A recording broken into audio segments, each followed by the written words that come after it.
गैलालै गायसिनि आन्दायलाबायनानै थैसै जेबो गैया बहाबासो सफैबाय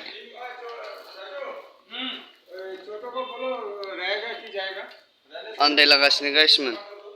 मा खालामबावनांगौ दे अबाव थानांगौ नै जोंखौसो आदैया दोनफैबाय गैला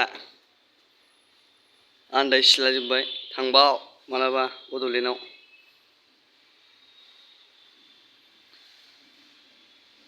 औ लाइटआ जाथासिगोनलै गायसिमोननि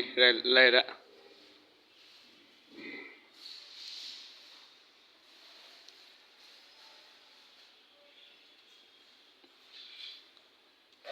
बावनो थासाबसैलै नङाबा दा बावनो थासाबसै माथो मोनबावनो जायगायानो गैखाया आन्दायबायलै गायसिमोन नै नागिरलागासिनो आन्दायनानै